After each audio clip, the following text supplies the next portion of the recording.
On this episode of Common Mystics, we reflect on our first extended road trip as Mystic podcasters and what we've learned from the experience. I'm Jennifer James. I'm Jill Stanley. We're psychics. We're sisters. We are Common Mystics. We find extraordinary stories in ordinary places. And today, we're looking back on Season 2. Jennifer. Jill. Let's address the spirit that has been following us in a really strong way since we left Illinois, or began in Illinois, I should say. Our dad? Our father has been out of our lives since 1989. So I was 8. I was 16. Jen was 16. When he left, yeah. And we haven't had any interaction since. And we're assuming that he's passed over, that he's dead. I'll just say it indelicately. We assume that he's kicked the bucket, but True. We have no proof of that. The only evidence we have is psychic in nature. Exactly. Dreams, interacting this way, the way we work with our heavies on the other side. Our father apparently popped in. And what's weird about that, Jen? What? Is that we don't really rely on our father for much of that. Right. So it was notable. Right. He wasn't a very reliable person. So our listeners know that we reach out to mom and grandma and other people all the time. All day, every day. Yeah, we call on them to guide us. They've passed over too. Our dad, not one of those people. Let's get right into it. Like I said, Jen and I yesterday had discovered another crazy dynamic to this whole road trip thing. Not only was Dad involved guiding us like in real time on the road, but when we sat down yesterday to discuss today's episode, it occurred to us that there are two really strong things going on here. Jen, please explain what it is I'm speaking of. Well, if you look back at each individual episode, together we've identified two really strong themes that we didn't see at first, but now through the lens of Dad leading us on this journey, it's pretty undeniable. So what's the first theme that we identified? Yeah, the first one is a strong theme of family. Well, okay, so if I look at, the family theme, I'm assuming you're talking about Independence, the Swope family, right? Right. Where Dr. Greed, give me a recap of that. Oh, well, the Swope family was a wealthy family, and Frances, the daughter, married a man named Dr. Hyde. And because Frances was going to inherit the family's money, and because it was going to be split evenly amongst the siblings, he systematically started killing off members of that family. Okay, sounds crazy similar to Osage County. Tell me about that one. Exactly, because in that one, we have another family in Osage County, Oklahoma. This one is Osage, the Burkhart family, and they have head rights, which are very valuable. And one of the husbands, Mr. Molly Burkhart, I don't remember his first name. That's fair. No, let's just go with Mr. Molly. He doesn't deserve a name. He and his uncle. And his brother. Were systematically killing off the members of the family. So that he would inherit the fortune. Yes, very, very similar. Okay, so now we also have a different example of a family, the Bender family. That is a different example of a family. Technically, I really psychically do not believe that they were related at all. So tell me, how does that fit into our family theme? Well, whether or not they were actually a family related by blood, they lived as a family and they killed as a family. I mean, I see the Benders as a great example of like dysfunction times 50. Like, I can't think of a more dysfunctional family than the Benders were, killing off people who were going through that trail. It was the Great Osage Trail, right? Right. Well, that wasn't far from their land at all, so that they could rob them and then sell their belongings. So, okay, so tell me a little bit about the Shannon Fisher feud out of Washington County, Arkansas. Tell me how that figures into our family dynamic. Well, I think obviously you've got the two family groups. You've got the Shannons and you've got the Fishers. And they're both, not only are they at odds in this crazy conflict over a $30 bet, but both families end up being damaged or destroyed by the decisions made by a couple of members of each. And just really quick, in those four examples that we just discussed, you have families who are broken, families who are damaged, families who are dysfunctional. Right God there. Damn. I know, right? Hand me a tissue. Okay. What about should we go to Nebraska City next? Oh, Joe you Jesse choose. James? Sure. Joe Jesse James. Yeah. Chase. What? Joe Jesse James Chase. That's his name, right? Joe Jesse Chase. Joe. You're right. Joe Jesse Chase. I was like, there's so many words here. Yeah. Joe Jesse Chase. Tell me about him and tell me about that family dynamic that fits into the family theme. Well, here we take a little bit of a turn, and it goes from like large family units and takes on a little more individual, like father-son relationship type themes. Because here you have Jesse James, this famous outlaw who had a son named Joe Jesse Chase in the Devil's Nest territory where the Sioux people were living, and he's totally not recognized. He's not recognized by Jesse James himself, and he's not recognized today by the history books or the Wikipedia or many of the popular places where people get their information. He was basically fathered and abandoned by this man. Sad story, Joe. Okay, Jen, from Joe Jesse Chase, we go straight to Kalkaska, Illinois, our first story we found. Kaskaskia, Illinois, our first story we found on the road trip. How does that fit in?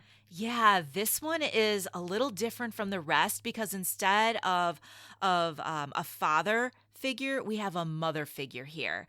And it's all about Marie Jean, the enslaved woman who was accused and tried for murdering her child. Now, you and I don't even believe there was a child, but if you look at this story another way, it's not only about that and about a mother and her relationship with a would-be child, but the way the laws at the time led to the destruction of the family unit of enslaved peoples. The noir code that you had described in that episode, where the status of the ownership of a slave really meant if their mother was a slave, and that dictated whether or not that being would be sold off. And it's really the destruction of a family in that way. Absolutely. So we have another example of a way a family could be and was destroyed. I know, sad. Oof. What an uplifting episode, Jill. You found it. And last with our family theme is the Sioux Falls, South Dakota. Speak to me about it. Yeah, the Amadon affair out of Sioux Falls, South Dakota. Jill, this one is also tragic, but it has a hopeful ending and a hopeful message, because even though Judge Amadon and his son were murdered by the natives who were scouting in the area during the Dakota Wars. That's right. Even though they were murdered in that tragic way, the fact is that their murder alerted the entire community to flee. And so the inhabitants did flee, and there wasn't a massacre in Sioux Falls because of that. So in that way, you have Judge Amadon and his son kind of saving the rest of his family who weren't murdered by the natives in the area, who were legitimately upset and had legitimate beefs with, the white people in the area. But nonetheless, that one, it was the last one, and it had a more of a hopeful message, I think. Don't you? I like that. I like the fact that in spirit, I really do believe that knowing the outcome of their deaths, they would have signed up for it, like, for sure. Right. And you know what, Jill? Sure. I was looking back thinking, are we just crazy? Like, do we just have like dad and family on the mind? Like, are we looking for a theme that isn't there? So I went back to season 1 and I just did a precursory look over the episodes. And it's not there. Like that family, it's just not there. I don't think this is a coincidence. I really don't. I love that you did that because yesterday when we had this conversation yesterday about this episode, and that was the oh my God moment that we realized that there are these themes and they're 10. We did not know that there were going to be 10 destinations, which is another weirdly. They're 10 stories. Yeah, 10 stories, 10 destinations. Yeah, very strange, very strange. Okay, so we hit all that we identified as our family theme. But there's another. There is another and a more intriguing side of this. Tell us about the second theme and how it works within our own family dynamic. Well, the other theme, which 3 of our episodes from the road trip seem to fit into, is a theme involving immoral, narcissistic men. Ooh. Yeah. Spoiler alert. Shall we explore? Yeah. Should we explore that a little bit? Sure. And should we just call dad a dad at this point? Like, yeah. So our father, well, first we allude to dad, but we don't really describe who he was as a person. So do you want to take No, you do this better. You do this much better than I do. So our father, let me see if I can find a picture of him up on my wall here. Oh, you're going to read him as you... Okay. Yeah. What would you like me to say? So our father, just to give you a visual, is 6'3", blonde hair, blue eyes, dimpled, sun-kissed man. Jeez, and take it easy, well, Jill. I'm looking at the picture. Little uncomfortable here. Oh, really? Beckwith lover? Shut up.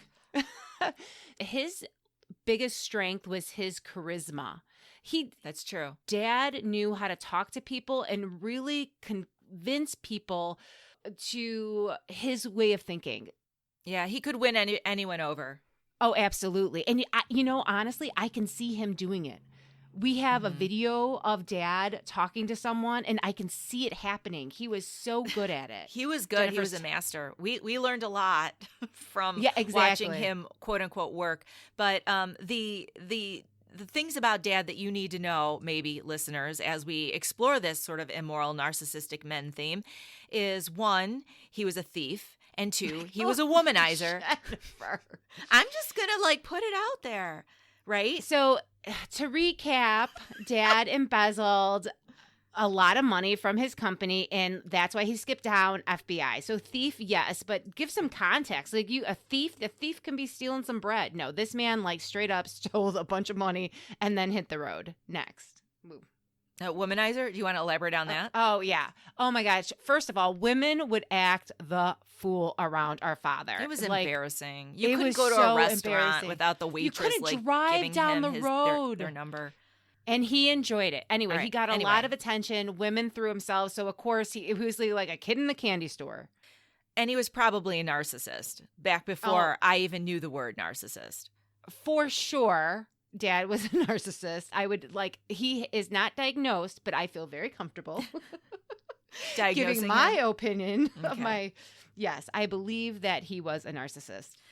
So, we have a story out of Callaway County, Missouri, about a man named Daniel Mcintyre. How would he relate to father and his narcissism? Well, Daniel Mcintyre, if you remember that story, was a self-starter. He had a major role in starting the Civil War aggression in his county in Missouri. Yes. Yes. He was very much a go-getter, but he also had shady financial dealings. And, yes, he did. And he, as the inspector of the prison, he and his cohorts made some decisions whereby they themselves would be beneficiaries of the prison's operations. Exactly. Again, kind of an immoral and shady thing. And the people of the community it was to their detriment because the prisoners, as you remember, were stealing suits and crashing parties and were running amok. And the citizens were like writing the local officials and writing in the papers like this needs to stop. They were also assaulting people too. They weren't just stealing their suits. True that. Yeah. You know, it just is it's like a cartoon to me. It really is the funniest It's an incredible story. It is. It really, really is. And then we have my friend James Beckwith. I don't think we have to talk too much more about this, except honestly, with his crow leggings. Honestly, he was a womanizer. He was definitely a Rolling Stone. He was a puffer. All the puffery about his stories that he would tell about himself. That pretty much does it not? Mm-hmm. You're funny, Jen. When Jessica was listening, our sister Jessica was listening to the James Beckwith episode, she like called Jennifer and she was talking about how disturbed she was. So now Jennifer's really trying to put a lid on it. She's like, James, next, move on. Lastly, dear Dr. Menninger. Very good. It's the first time you've said his name right. I know. I tried really hard. Okay, go on. Oh, this one. So not only was Dr. Menninger a bad husband to his poor wife, Grace. Shitty husband. He was a womanizer to the extreme. And he might have been a talented doctor. He set up the clinic with his brother, but really that clinic served as... And father. And father. That clinic served as kind of an arena for his own sexual exploitation, or as I like to say, sexploitation. Oh, look at you. I see what you did there. I find this so disturbing because he was supposed to be the expert on trauma and how it plays out in a human psyche and how that leads to certain behaviors. And what he put his first wife, Grace, through was just so abusive, like 100%. And then I agree with you. Well, hold on a second. And then when he married his second wife, really erased anything of Grace in his own personal history. It's just like a blip, and everything's about his second wife. But Jennifer, when did you? Because during the episode we had set up the outline based on your opinion was opposite of mine. What was your opinion, and when did that flip? My opinion was that we were being too hard on Dr. Menninger originally. Because why did you feel that way? Because I was thinking of like Mad Men, like the show, and how like the culture at the time in the workplace was that you drink on your lunch break and you pat your secretaries behind. Do you know what I mean? And it was just like a given that, what's it called? Sexual harassment happens at work. That was just a given. But the thing that really made me flip on it was that whole, yes, but he was a psychiatrist. He was a expert in emotional trauma. He was an expert on deviant behaviors and deviant thoughts, and he willingly and purposefully played mind games on some of the people around him, most often the women whom he was trying to manipulate. And that for me made me change my mind. I know you were wanting to fight with me, but I had changed my mind by the time we recorded. But you never told me. So we had this whole outline based on our push-pull opinions of it. And then it was like, you do? You agree? I know you were all surprised. I was like, what the hell? Anyway. Yeah, no, I like that. I like that turnaround that you made. I think that was well thought out. I see how you came around to it. Yeah. And I understand had to work your it out. original. It was complicated. Yeah. It's complicated. It is complicated. Because you don't want to judge people of history, people back in history outside of their time. Like, that's not fair. It's not fair to pluck someone out of their culture and environment and all of the thoughts they'd ever learned, and judge them by modern day standards. 100% I agree with you. Yeah, but the so you fact gotta be that careful. he was the expert Yeah. and that he was creating the context. He should have been healing people. Exactly. And he used that special knowledge and that expertise to really be abusive, not only towards women, but to the mother of his children and Grace, meaning Grace. Yeah. Anyway, I'm going to get off my high horse with that one. So what does that leave us? Leaves us with some questions that we have about these episodes. Yes, I do have questions. What is the most surprising take that you had on an episode where you were most surprised about your feelings of an episode? All right, I'm going to answer, and then you have to answer the same question. I am, I swear. All right, fine. I was most surprised by how protective I was of James Beckwith. Wow. Like, I know really what? Honestly, was rooting I swear for to him. God. I swear to God, I did not. I should have seen this coming, but I did not. I did not see this coming. And we had this conversation yesterday. This is not what I thought you were going to say. Okay, what my did you God. think I was going to say? What did you think I was going to say? Kaskaskia. Kaskaskia? Yeah, I thought you were going to say Kaskaskia. Oh, no, I wasn't. No, I never even thought of that. I wasn't surprised by my reaction. That was terrible. Well, the amount that we learned, the context, the noir code is what I thought would have been shocking to you, that it was so deep in the institutions of the time. No, I went more personal with it. What about you? Yeah, What you was did. the most surprising? My feelings toward Mrs. Hyde's daughter, Frances, Maggie's daughter. Yes, Mm-hmm. my ability to learning her whole story, I had to stop myself from being really harsh on her because for real, she ruined everything. I'm not gonna lie, she did. But then I realized that it was a corrosive control dynamic that she had with her husband, which is abusive. And when you're separated from your family, who gives you strength and identity, and just isolated by someone who's gaslighting you, you can see how that can be spun out of control. So I forgive you, Frances. You done your family dirty, but I forgive you. All right. Next question. Do you want me to ask you? Sure. What do you think Dad was trying, or why do you think Dad was trying to draw our attention to these types of stories?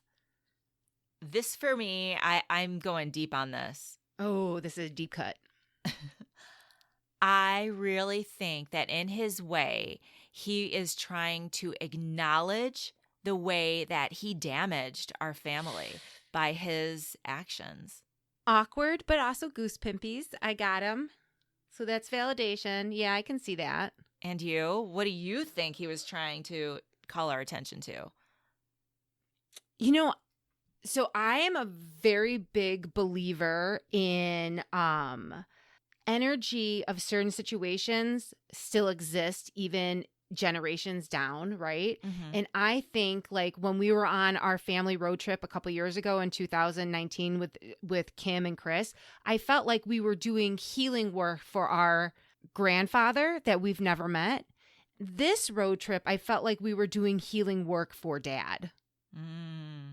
And I think that in retrospect, these stories kind of gave me a platform or a way to forgive him for personal things, not only that I experienced, but that my family, whom I love, experienced and was hurt by. So I think that gave me a platform to do it in retrospect. But that is not... It's so deep and heavy and mushy. That is so not what was on our mind when I was eating double stuffed tacos and drinking. Like, that's just not. But in retrospect, looking at this, does that make sense? It does. And I think for people who weren't on the road trip, when you say doing healing for Dad, what you actually did is interacted with Dad's kids. Like, you know, family there that knew our dad. Do you know what I mean? Right, because we were traveling to Topeka to meet our brother and our sister. Right, and exactly. They're the oldest of our brood, right? So they have the strongest relationship. The strongest relationship right, the with strongest and oldest relationship with our Mhm. dad. That's a great way to put it. Yeah. So anyway, so for people who didn't understand, that was healing. The actions that you took, that we took to be together and to say those words that are hard to say, and to act in ways that are sometimes hard to act when you're with siblings that, That's right. you've got history with, That's right. So I can do a whole podcast about that. Okay. Which one of these stories do you really identify with for me? Like when you look at this list, like which one pops out and be like, this is a Jilly story. Which one is that? Okay. I have two. You have two? I have two. Oh my God. Mm-hmm. I think overachiever. I think that you should really spend some time meditating on your parallel to the Jesse Chase story for your daddy issues. And this is going to be a surprise for you. Oh my God, Jennifer, what? Your mommy issues with Maggie Swope. Whoa. Wow. Okay, I'm going to take one at a time. You don't have to respond. I'm just telling you. All that is completely fair. I do love me some Maggie Swope. Like, and for hate real. Francis. And hated, but I did come to the table being like, I get it with Francis. Okay. All right. That's healing. That's forward. Okay. All right. Jesse Chase, absolutely I identify with. My daddy. You were 8 when he left. I was 8 when he left, and he never came back. And I was in line going to gym one day in school, and someone asked me about the newspaper article Dad was in. And just that notoriety that my dad was a criminal, you know what I mean? Like, I totally over-identify People with that. called me and asked me about that, too. Shut up. You never told me that. Well, what am I going to say? Wow, that's crazy. I never knew that. Okay, do you want to know yours? Oh, yes, please. I feel like I should do another one. I know You're it's going to be Beckwith. surprised. It's not Beckwith. All right, who is it? What is it? It's Sioux Falls. Why? Because you're constantly putting yourself last for people in your life that are a part of your family. Oh, my goodness. Do you want me to name? No, that makes me uncomfortable. Okay, I'm just going to say one thing. No names. Well, technically this is a name, I guess. When our mother was dying, so you were accepted and going to get your doctorate, and Mom got sick and you dropped out of this program that you've been talking about for like 3 years. If you remember when you and I drove to West Virginia, you're like, do you think I should get my doctorate? I'm like, yes, I think you should get your doctorate. And then 2 years later, you were getting your doctorate and that happened and you just signed off. You never mentioned it to Mom. No, I didn't. Yeah. So that's huge. I mean, she was dying. She had other things on her mind. I didn't want to put that on her. That's fair. But that's what I mean. I think that you're very... That's very surprising. Wow. Oh, my God. What did you think I was going to say? I don't know. Something mean. Well, you brought up Beckwith. I thought that was low-hanging fruit. I was like, we all know. Yeah. You did like a half hour of like making fun of me about Beckwith already. So, all right. Last question. Wait, no, I have one more. Oh, what stories make you feel uncomfortable?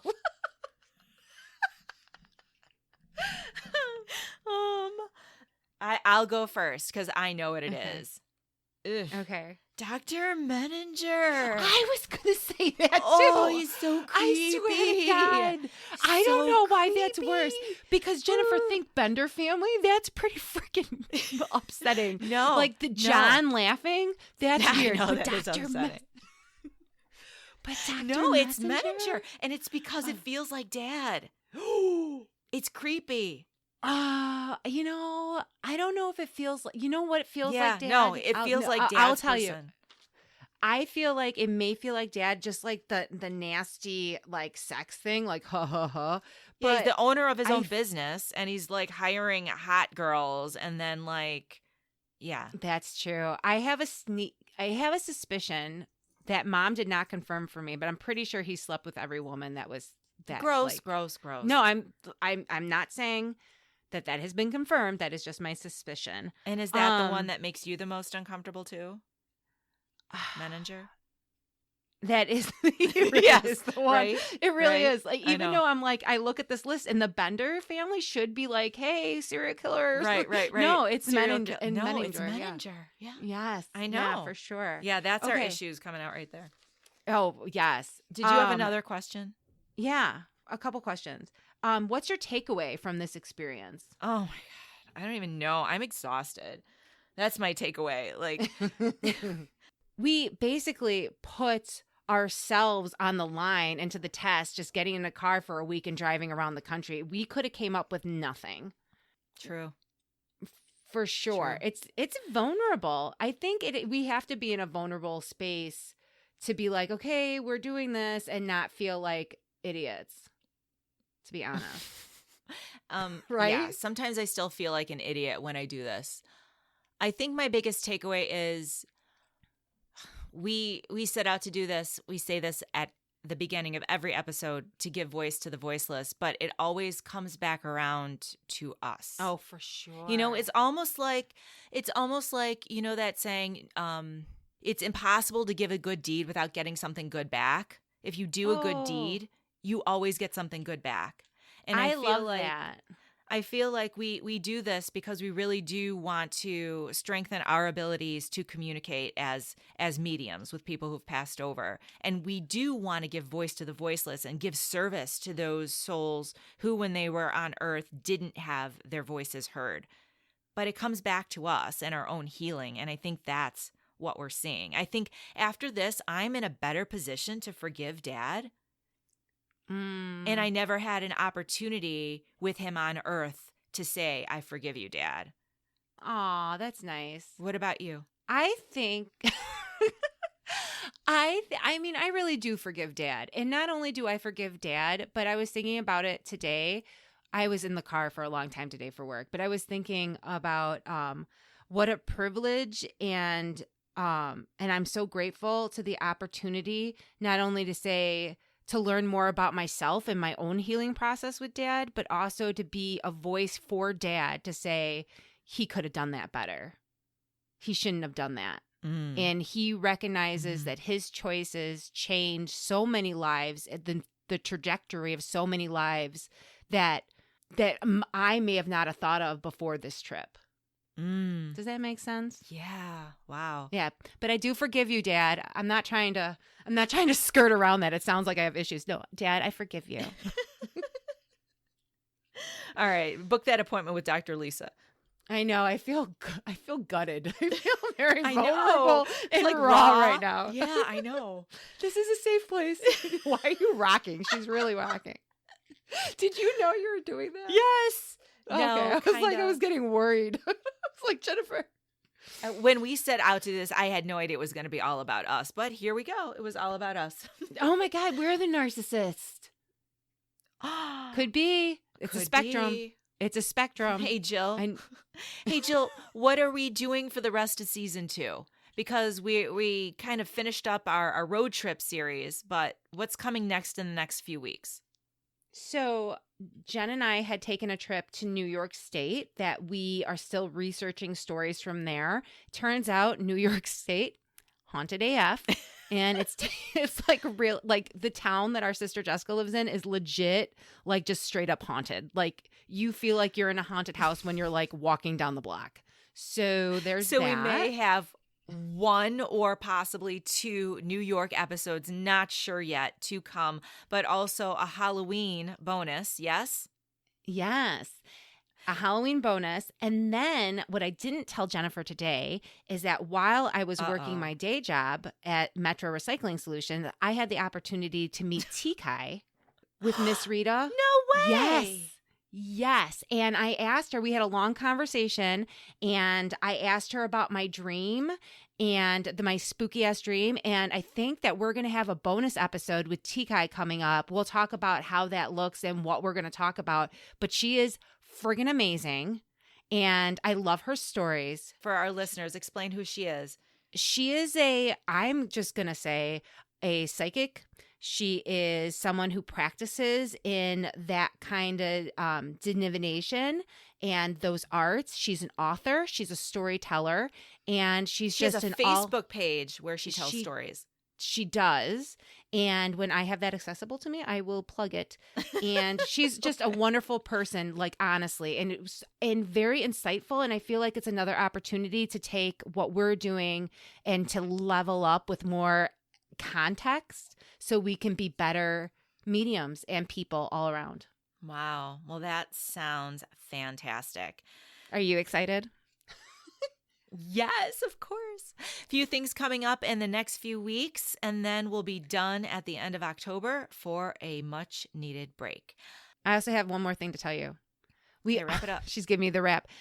We have to go to commercial, apparently, but but we have a bonus episode additionally on grief coming up during the holiday season. So we have Tikai and grief coming up in addition to our Halloween episode and our possibly two destinations out of New York State. So we got 5 more, Jennifer. You're not getting rid of me.